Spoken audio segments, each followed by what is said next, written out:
அனைவருக்கும் வணக்கம். Welcome to Tamizhesa. Dear friends, நீங்க இப்பதான் எங்களுடைய வீடியோ பாக்குறீங்கன்னா லைக் பட்டனையும் சப்ஸ்கிரைப் பட்டனையும் அழுத்துங்க. தங்களுடைய கருத்துக்களை தெரிவிக்க கமெண்ட் பாக்ஸ்ல பதிவிடுங்க. உங்களுடைய நல் ஆதரவை கொடுத்து எங்கள் பணி சிறக்க உதவுங்க. நம்ம சேனலை இன்னைக்கு தான் முதல் சப்ஸ்கிரைப் பண்ணி இந்த வீடியோ பாக்குறீங்கன்னா கமெண்ட் செக்ஷன்ல டாட் வச்சு கமெண்ட் பண்ணுங்க.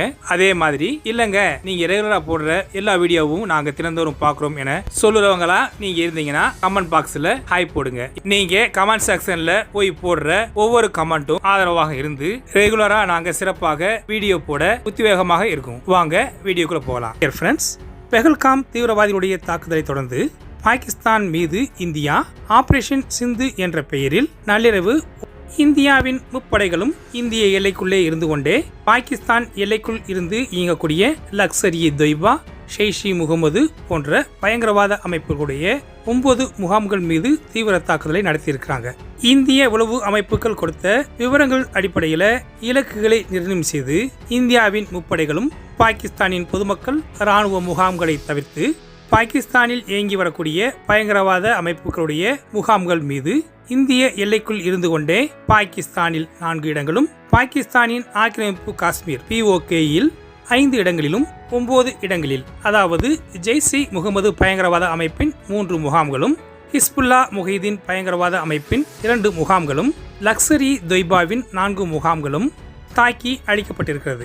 இந்த தாக்குதலானது முஷாபராபாத், கோட்லி, குல்பூர், பீம்பர், சியால்கோட், சால் ஆம்பூர், முரிக்கி, பகவல்பூர் உள்ளிட்ட இடங்களில் இந்த இடங்களில் இருந்த பயங்கரவாதிகளின் முகாம்கள் மீது குறிவைத்து தாக்குதல் நடத்தப்பட்டிருக்கிறது. இவ்வாறு இந்தியா பாகிஸ்தானில் இயங்கி வரும் தீவிரவாத அமைப்புகளின் முகாம்கள் மீது தாக்குதல் நடத்தியிருப்பது இந்தியாவின் போர் நடவடிக்கையாகவே பார்க்கப்படுகிறது என்று பாகிஸ்தான் பிரதமர் ஷரீப் கண்டனம் தெரிவித்திருக்கிறார். அதைத் தொடர்ந்து பாகிஸ்தான் ஜம்மு காஷ்மீரில் இந்திய பகுதிக்குள் சிறிய வகை பீரங்கிகளை கொண்டு 3 அப்பாவி பொதுமக்களை தாக்குதல் நடத்தியதாக ANI செய்தி நிறுவனம் தெரிவித்திருக்கிறது. இந்த தாக்குதலை நமது இந்தியா நமது எல்லைக்குள் இருந்து கொண்டே பாகிஸ்தானில் இயங்கி வரக்கூடிய பாகிஸ்தானிய பயங்கரவாத அமைப்புகளுடைய முகாம்கள் மீது தாக்குதலை நடத்துவதற்காக புயல் சூறாவளி என்ற ஏவுகணைகளையும், இந்தியாவின் சூசைட் ட்ரோன் எனவும் லாய்டரிங் முனிஷன் என்று அழைக்கப்படக்கூடிய நாகாஸ்திரா 1 ட்ரோனையும் பயன்படுத்தி இருக்கிறாங்க. இந்த நாகாஸ்திரா 1 ட்ரோனானது இங்கும் அங்குமாக மாறி மாறி மிதந்து கொண்டே சென்று பின்பு இலக்கை தாக்கக்கூடிய ஏவுகணையாகும்.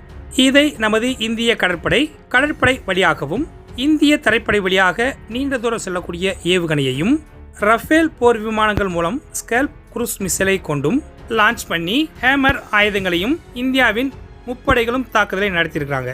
ஸ்கல்ப் குரூஸ் மிசைல் ஆனது பிரான்ஸ், பிரிட்டன் மூலமாக உருவாக்கப்பட்ட புயல் என்று அழைக்கக்கூடிய ஸ்க்ரோம் ஜேடோ என்று அழைக்கப்படும் ஸ்கல்ப் EG குரூஸ் மிசைல் ஆகும். இது விமானம் மூலம் நீண்ட தூரம் வான்வழியாக ஏவக்கூடியது.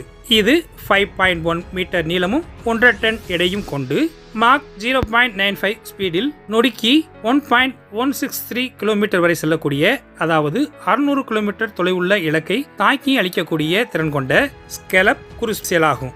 2016 இந்தியா பிரான்சிடம், அதாவது டசால்ட் நிறுவனத்திடமிருந்து வாங்கிய ரஃபேல் போர் விமானங்களுடன் இணைந்தே இது இயக்கும் வகையில் வந்தது. அதை கொண்டுதான் இப்ப இந்த தாக்குதல்ல பயன்படுத்தியிருக்காங்க. பாகிஸ்தானில் இயங்கி வரும் தீவிரவாத அமைப்புகளுடைய முகாம்கள் மீது இந்தியா நடத்தியுள்ள தாக்குதல் தங்களுக்கு கவலை அளிப்பதாகவும் மோதலை நிறுத்த 2 நாடுகளும் நடவடிக்கை எடுக்கணும் சொல்லி சீனாவுடைய வெளியுறவுத்துறை அறிவிச்சிருக்காங்க. அதுபோலவே அமெரிக்காவின் அதிபர் டிரம்பும் இந்த இந்திய பாகிஸ்தான் இடையே ஏற்பட்டுள்ள மோதல் வேதனை தருவதாகவும் இது விரைவில் முடிவுக்கும் வரும் என நம்புவதாகவும் தெரிவிச்சிருக்காரு. இதைத் தொடர்ந்து இந்தியாவும் பாகிஸ்தானும் அதிக பொறுப்போடு நடந்து கொள்ளணும் என ஐநாவின் பொதுச் செயலாளர் ஆண்டனியோ குட்ரோஸ் வேண்டுகோள் விடுத்திருக்கார்.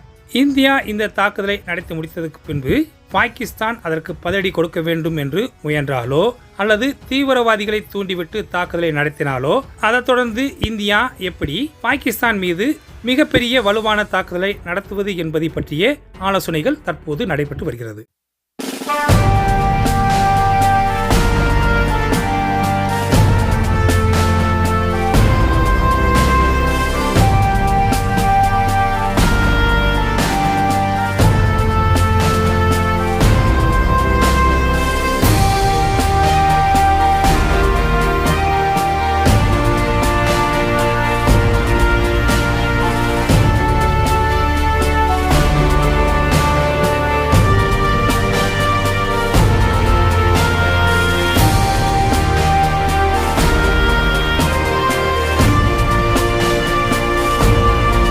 இந்த மாதிரி செய்திகளோட நாளைக்கு சந்திப்போம். இன்றைய பதிவு உங்களுக்கு பிடிச்சிருந்துச்சுன்னா லைக் பண்ணுங்க, ஷேர் பண்ணுங்க, உங்களுடைய கருத்துக்களை கமெண்ட் செக்ஷன்ல தெரிவிங்க. சப்ஸ்கிரைப் பண்ணுங்க, மறக்காம பெல் ஐக்கான கிளிக் பண்ணுங்க. ஜெய்ஹிந்த்.